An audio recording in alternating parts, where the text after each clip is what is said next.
appreciate that. Good morning. Good morning. Good morning. May County Democrats. This is awesome. And let's recognize Mayor Johnson back there. We all love Mayor.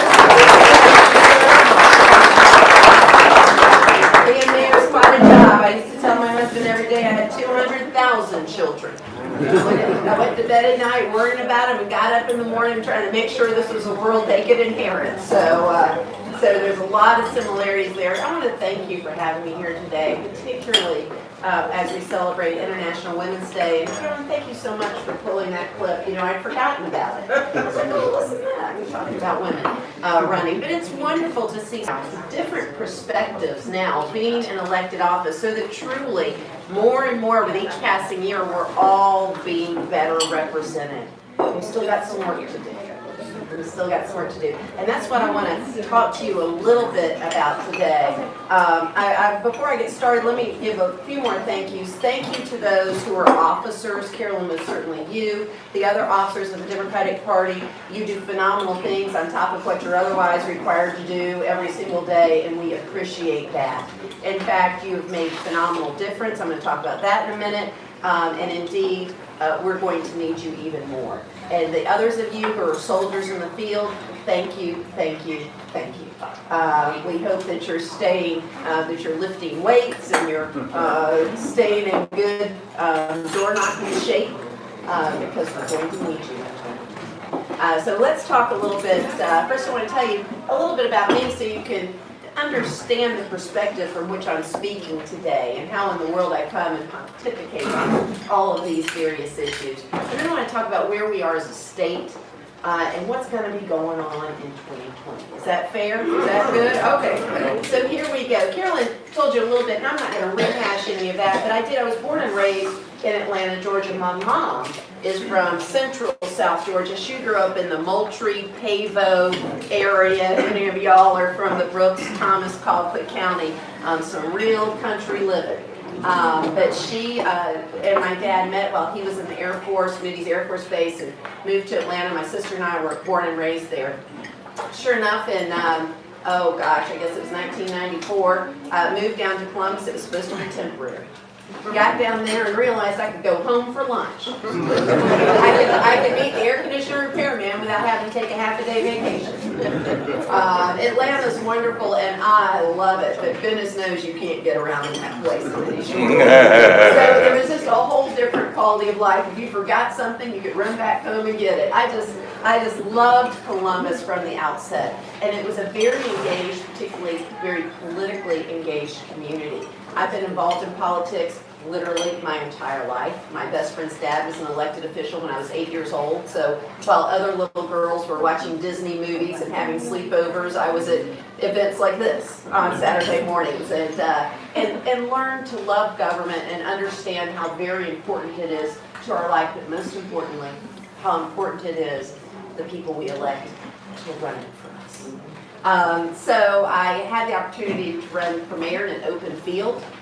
4 candidates running for an open seat. We had 44 debates that first year. Yes, ma'am. Yes, sir.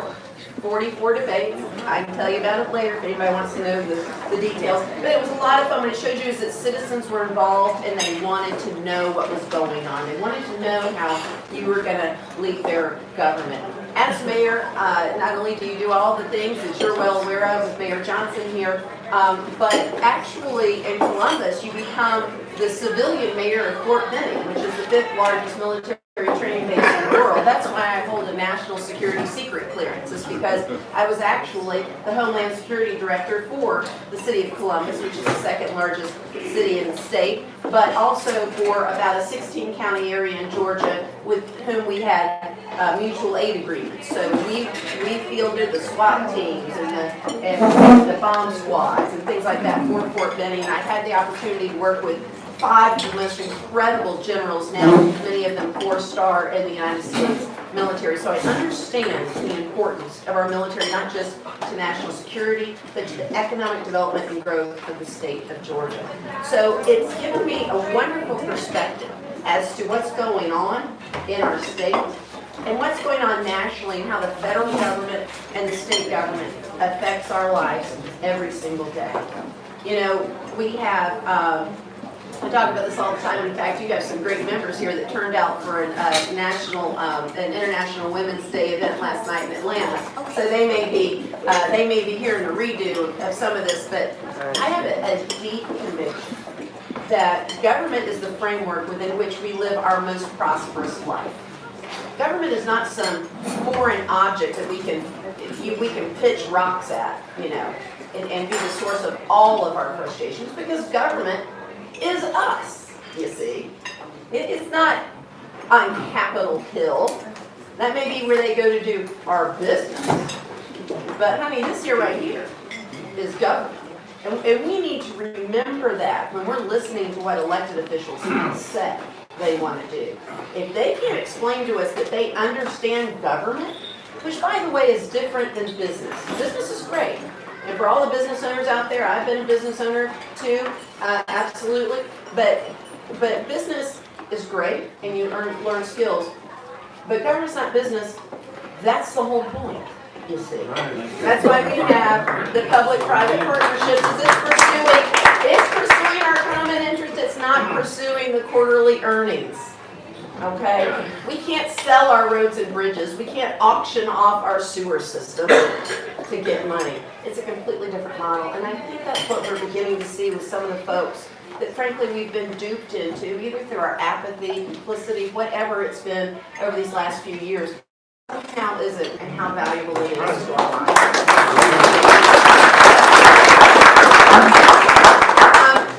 Let me give you some perspective. About this time when I'm talking, people start getting and I say all the time that Georgia was never that red. In fact, we've been blue for about 7 years. Democrats just don't vote with the regularity that Republicans do. And when we do vote, lots of our votes go missing. And so it's been a little steeper hill, right? But I want to assure you that we've got more Democrats in Georgia than we have Republicans.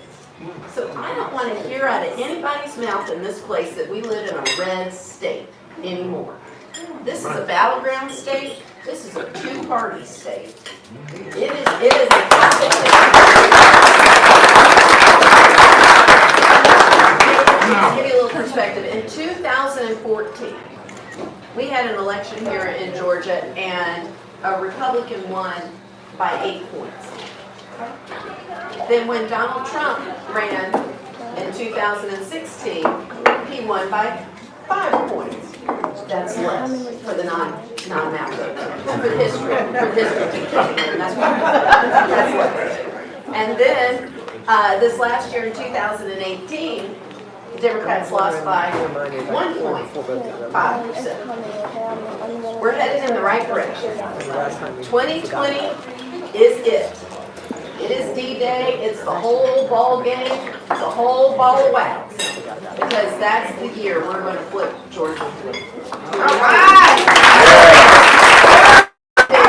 Usually I just, kind of talk off the cuff, but man, I read this article last night before I went to bed, and I got to write this down. Because I hope I don't forget this quote exactly. I was reading about our senator from Georgia, David Perdue. He's going to be up for election in 2020. And I thought, well, I'm going to read this because maybe the man's got a little bit of humility. He's taken some bad turns these last 6 years, and he's fallen short in some particular ways. And I look to see how he's been humbled by his experience. And so he said just a couple of things I want to share with you. He said that he has been the co-pilot for the Trump first administration. Oh no! The co-pilot. He said that he actually has influence with this president, that he influences him in what he does. So, okay. Well, what exactly has that been, Mr. Perdue? Well, first of all, he's apparently influenced him and co-piloted him into getting us into a tariff war, which has resulted in an $891 billion trade deficit, the largest trade deficit this country has ever known. No thank you, Mr. Co-Pilot. He has somehow orchestrated, he went out there saying, I'm a CEO, I know how to run budgets. Well, I would not want to see the financial statements of the corporation he ran, because I don't know what sort of fuzzy math they were working on. But I can tell you the math they were working on up in Washington, D.C. with all of his plans of how to, quote, fix our budget. And it has resulted in a $984 billion annual budget deficit, the largest we've had since 2012 when we were in the Great Recession, and a $22 trillion national debt. So if what he was running on was he was going to fix the budget deficit somehow, well, he's co-piloted us right into failure on that particular item. He also has co-piloted us apparently into tax cuts that have caused this budget deficit and this national debt. And what it has additionally done, and this is so important because people don't like getting in the weeds, right? I mean, when you talk with your buddies and your girls at the, when you're having your hair done or picking up your kids at school, and you're just switching some information, nobody wants to get into the weeds. But let's just talk about this tax cut for a minute, because when we were coming out of the Great Recession, I think everybody in this room appreciates what a hole we were in. I mean, systemically, our economy had broken down, and there were reasons for that. And by the way, they were related to Republican policy. So if somebody asks me a question about that, and I can go down that rabbit trail in a minute. But we were rebuilding this massive, complex economy that we have, and so we were slowly coming out. It's like turning a freight train around, right? So we're turning this thing around, and it is looking beautiful. 2.5% growth. I mean, we're just coming at it. It's kind of like when you need to, you need to lose 50 pounds. You're going to lose 49 in one night. I just got it. So it's gonna take a little while, right? And so here we are. We were chugging. And what was beautiful about what they had done under Barack Obama's leadership, I might add. Yeah. Fighting Mitt Romney and all them, fighting him all the way. Barack Obama showed the leadership to get this done.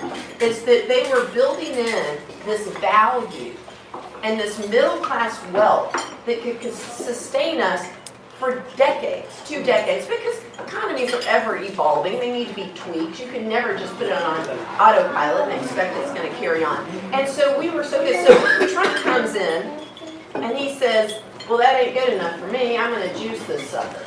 Now, I don't know if anybody's ever built a fire in the fireplace, the real kind with wood, not the kind you have to light, you like with a gas starter, but that's the one I have. But anyway, if you light a real one with wood, you build it, and you can have yourself a good 4-hour fire before you need to go, tending it too terribly much, right? Or you can build that same fire, and then you can go pour some kerosene on it, and burn that sucker down in about 20 minutes. Right? So you had fuel, you had assets for a long, warm, cozy evening. And some dodo went and poured kerosene on your fire, 20 minutes later you're cold. That's what they did with the tax cut.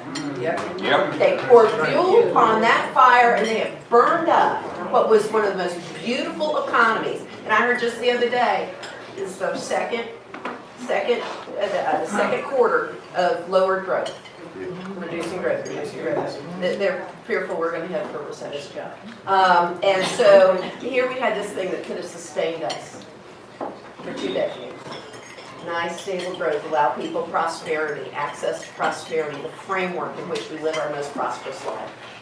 And they just had to use that kerosene so they could have their headline for the moment. Totally irresponsible. No, thank you, Mr. Co-Pilot. And then they decided that they were just going to shut down the government because they could. And somehow they said, well, how are Democrats at fault? You got the White House, at the time they had the Congress, and you had the Senate. Come on. Right. You know, we were born at night, but not night. So they shut down the government. They stopped Hurricane Michael relief to our brothers and sisters who are down there trying to sustain businesses and agriculture. Trying to put our friends in Albany, my good friend Mayor Dorothy Hubbard down there, trying to put their city back together. And they need the aid that American citizens have expected and been entitled to for decades. Hurricane Irma, Hurricane Katrina, go back Hurricane Camille, you just keep going back. When we have needed it, that is the point and purpose of our centralized federal government, is that when catastrophe strikes, we're there to help each other. And they're there shutting down the government so that our farmers are having to delay crops. They've already kicked them in the teeth with the Tariff War and the soybean farmers, you know, and now they're adding injury to insult. So I guess that's our senator's influence over the president. And the other thing I thought that was very, very interesting, I don't know if you guys caught this, I kind of have a long memory about a few things. And if you all remember that when Barack Obama was trying to get the stimulus package passed when we were in the recession, and he was going to create these jobs by the shovel-ready projects, right? And so they were going to be hiring construction companies all over the United States. And the Republicans were all over the airways, and they were saying, federal jobs aren't real jobs. If you've got it, it's a job. No, federal jobs aren't real jobs. Federal jobs aren't jobs. They said that 100 times. Anybody else remember that? Yeah. Federal jobs aren't jobs. Federal jobs aren't jobs. Okay, so they shut down the government, and 800,000 people and families with jobs are not getting paid. And guess what happens? Our quarterly growth starts to go down. Because those are jobs supporting families, providing services that we need to what? Live our most prosperous life. And they did it for political sport. That's the influence our senator had as our elected official. And then we got to talk about immigration. Okay? I don't know if you guys remember this exactly, but sometimes, you know, you wake up and the news starts out here, and by the time you go to bed, it's something. Right. I mean, it used to be it'd take us 6 months to have that much activity, and now it's before the sun sets, right? So you can't keep up with it all. I mean, you just buckle up and, you know, hope you're there by the end of the day. But in any event, we've been struggling with immigration for a while. Frankly, you know, I will say because the Republicans are ideologues on this issue.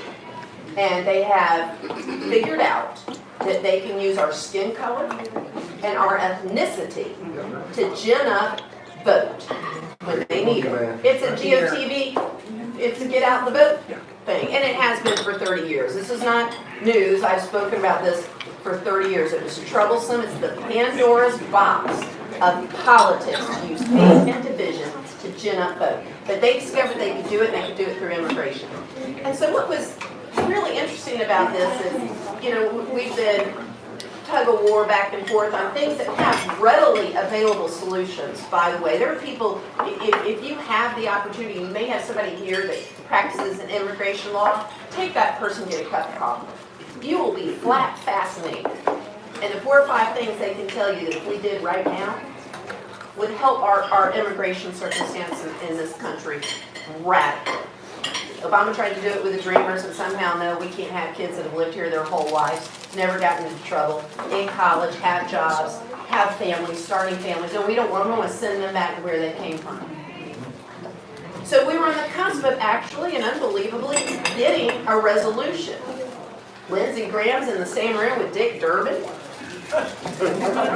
And they got an agreement. They're ready to go. And that's good. That's how government works, right? And then Donald Trump comes in with his co-pilot, our Senator David Perdue, and he says, we don't want any of those people from those S-hole countries, right?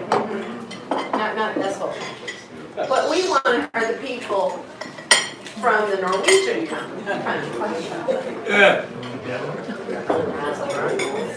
real interesting. I think I know what you're saying there. We know what you said. And then so people were very concerned about that. And they came to ask our illustrious senator. Cream down there. And he said, you know what? I can't remember. I can't remember. And then 2 days later they asked him again, are you sure you can't remember? Because you were in the Oval Office. There were these senators, y'all were sitting around this table, and the President of the United States was there, and it's being reported that he said something about asshole countries. And he said, well, I didn't hear it. So now you remember that whatever it was, you didn't hear it.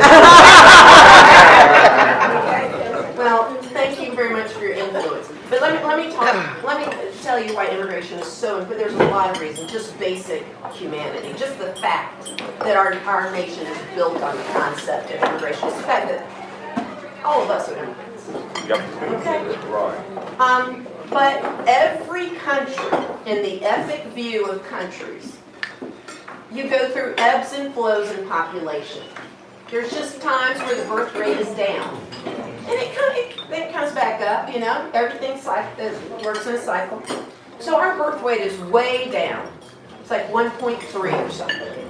That's not sustainable to be a global power. Now, why has that never been a problem for us when we've gone through cycles? Because we have a robust immigration ethic in this country.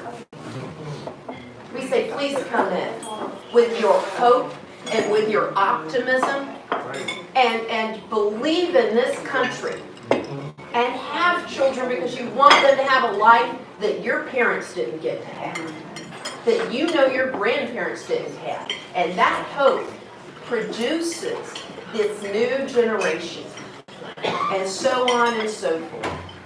That's what they're doing with us. They're killing us with this.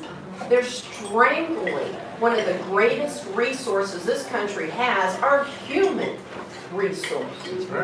And we won't even get me talking about ripping children away from parents as a deterrent for them daring to want to risk their lives to come to this country to contribute to the American dream.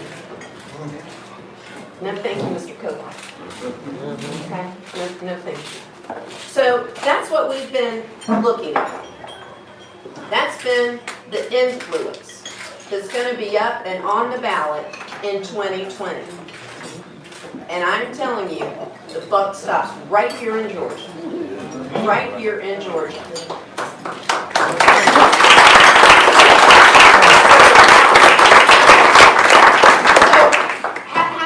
I talked a minute ago about if you don't understand government, you can't run it. Now you can be smart. It's not an insult. Look, I'm not an electrician.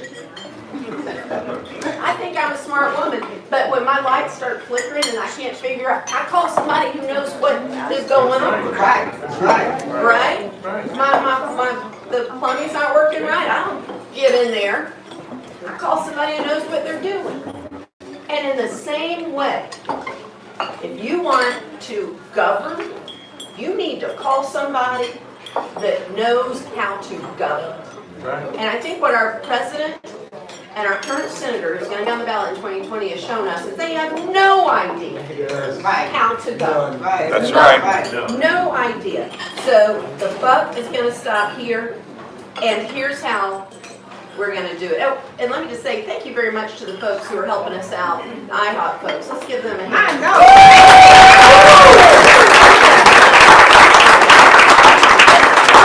That is frankly an example of what I was just talking about. Yes. If IHOP needed a new manager, okay, and we were going to hold interviews for the new manager, and a candidate came in and sat up here and said, well, I really want to be your manager at the IHOP. We said, okay, but I hate pancakes. I don't think people should be eating eggs. And we should just stop making coffee altogether. Okay. Thank you for your opinion. You cannot be the manager of IHOP. Right. Okay? Right. So why in the world do we elect people to be senators and governors who express to us that they want to, quote, drown government in the bathtub, as the great conservative Grover Norquist does, that they want to stomp it and atrophy it and all these kind of mean things to the government that's us? We gotta get out of that habit. We need to elect people who understand our lives, as I said in the video, and will go to Washington and represent that and know what government is and how to run it. So, a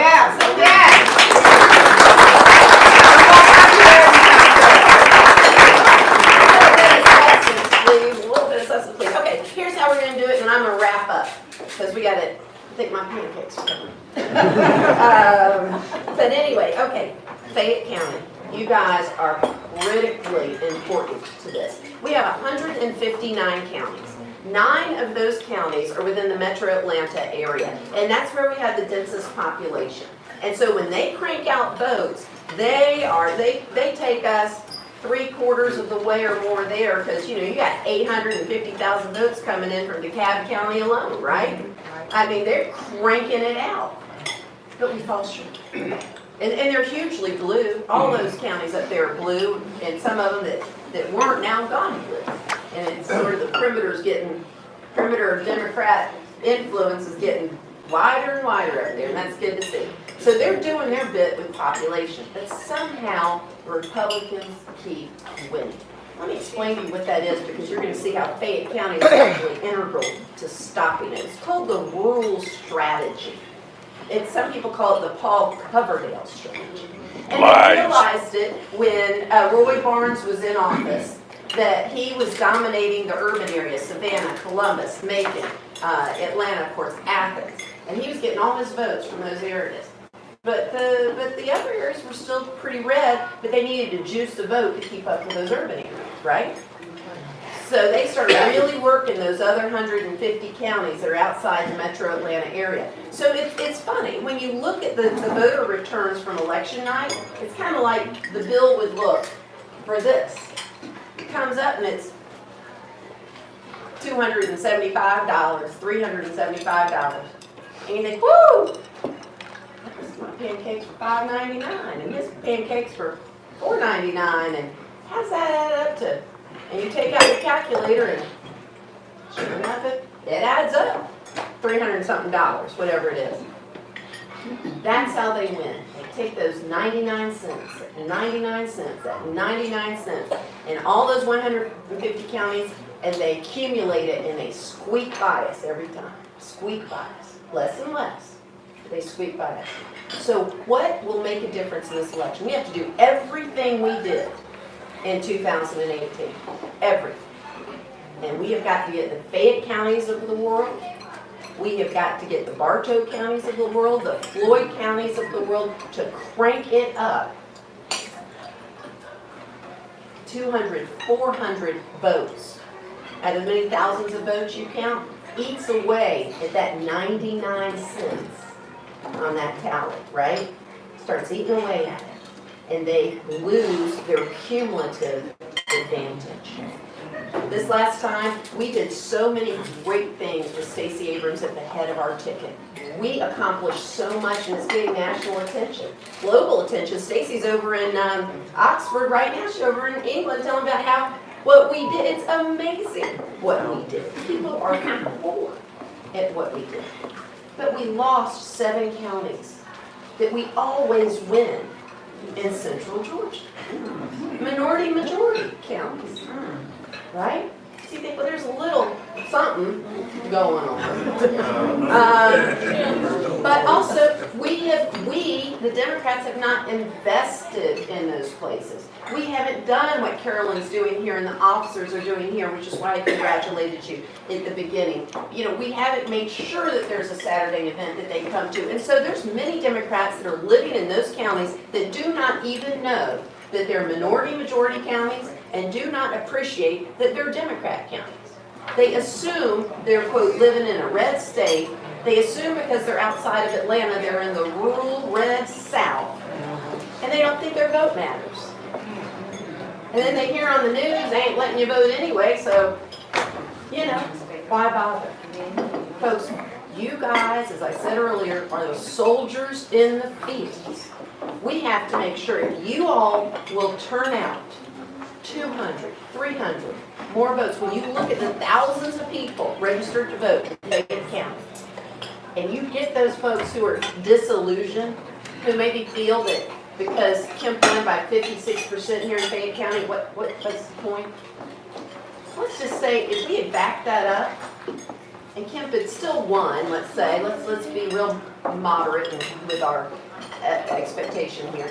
Let's say he won by 52%, and that trend had been replicated in the other non-metro Atlanta counties, we'd be talking about Governor Stacey Abrams right now.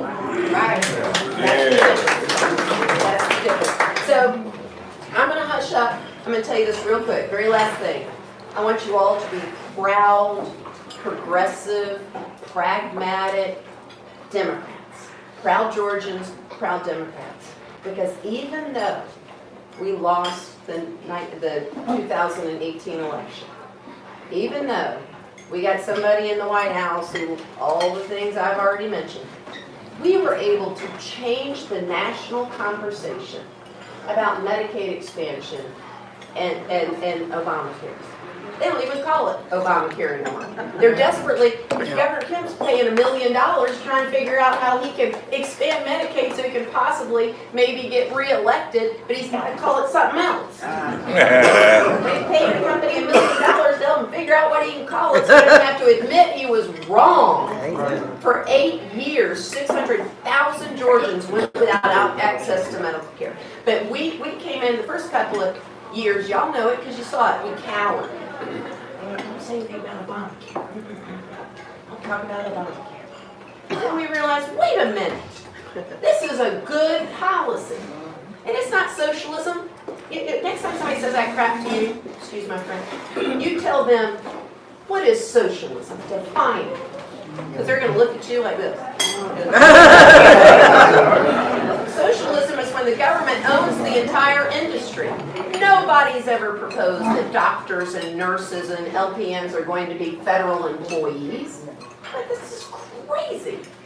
They've just suggested that we find a way to pay for medical services through a federal construct. A more efficient, because the private market can't.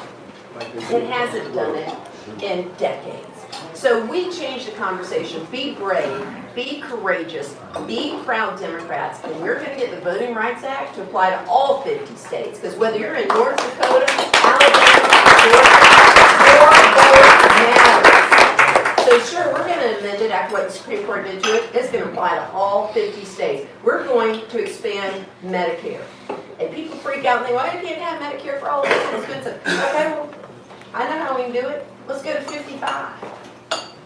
Let's go to 50. We've got the structure to 55 right now. Let's do it and see what happens. Let's do it and see what happens. And you know who's going to line up to make sure that Medicare is expanded to 55?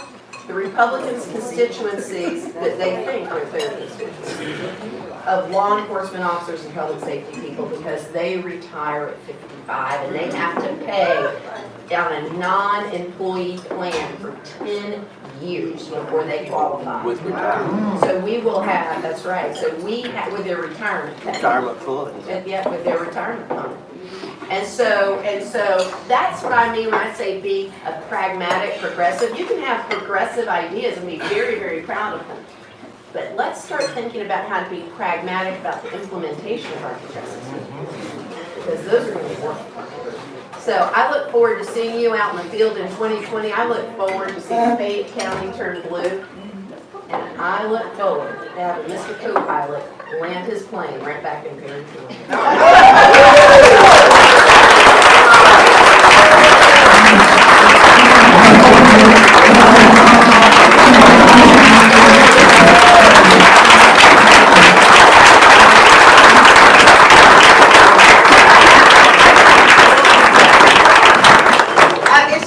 She's open to questions. Does anyone have any questions for her? Yes. Hello. I guess I'll speak also for Dr. Moore's family. Our concern, I'm a Brady trained surgeon, and Dr. Moore is too. First time I saw your sign was in Columbus in my son's yard. I'm Jerry Watts. And we want to thank you for coming, first of all. Secondly, since we trained at Grady, you know where that is. I think so. Right there, so. It was started in 1892 for the underserved of Georgia, the underserved of our state. And if I didn't learn anything at Grady, I learned empathy. I learned to care for the people. I learned that they had trouble and that you had to take care of them and you wanted to take care of them. Every governor we've had in Georgia and senator in the last few years has not cared about you. He's not caring about me. He's cared about the insurance company. And so I'm grateful that you're speaking out about caring for the underserved of the state in this country. Thank you so Thank much. you. And thank you for your service. You know, it's amazing what we all do out there, toiling in the field in our own particular professions. And that's one thing I love going around the Democratic meetings all around the state. I was in Rome and Milledgeville just this week, Fulton County last night in Atlanta. And the people with heart. And that's why when I say that government is us, we've forgotten that, first of all. When was the last time you heard that? Fifth grade, maybe? Fifth grade? We've forgotten it. But government's this gentleman right here who was caring for people at Grady Hospital, our charity hospital. You know, and any number of you all who are doing remarkable things, public school teachers, you know, doing remarkable things. And we're doing our part. And we need our government to be our framework and our foundation in which we can access prosperity for our contribution to our community and to our state. It's that simple. It's that simple. No need to pit us against each other. Yes, ma'am. Hi, Teresa. Last night you shared some insights about the heartbeat bill yes. and how we can reclaim the faith-based Yes. perception on that. Wonderful, thank you. Yes, I'm actually, and I'm very proudly pro-choice, and I know that's a subject that, I said that, a lot of people are like, God, don't do it. Because it usually results in people then talking about faith, right? And so anytime people come into a conversation and said, I was talking to God and he said, I'm right. Well, it kind of ends the conversation, right? It kind of ends the conversation. And plus you think, I'm talking to God I was talking to. But anyway, I want to speak about this, faith-based. I have very strong, my particular faith tradition happens to be the Christian tradition.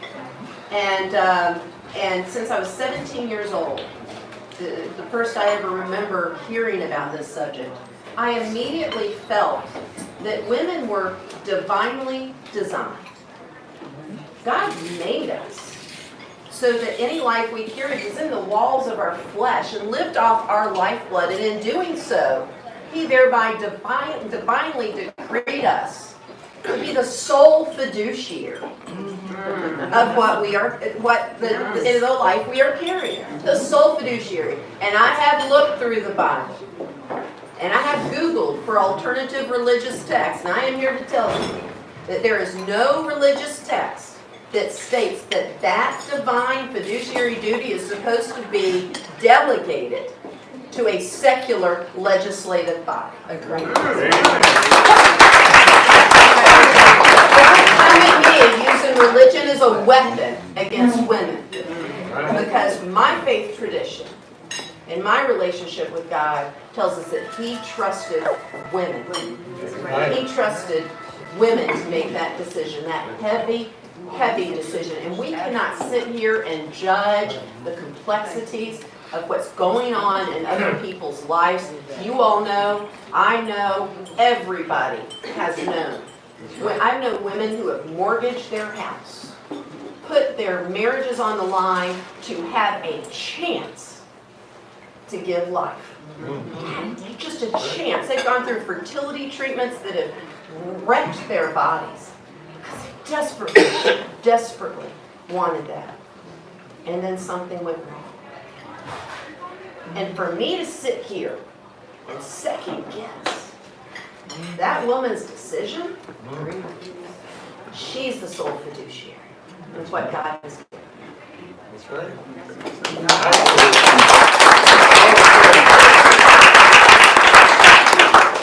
Wait a minute, just a moment. I'm sorry, we did have, did you have your hand? You Oh, were the yeah. third one, yes. Yeah, I just wanted to know how it was that you lowered the crime rate that she mentioned. Yeah, well, I took out my magic wand and I went, no.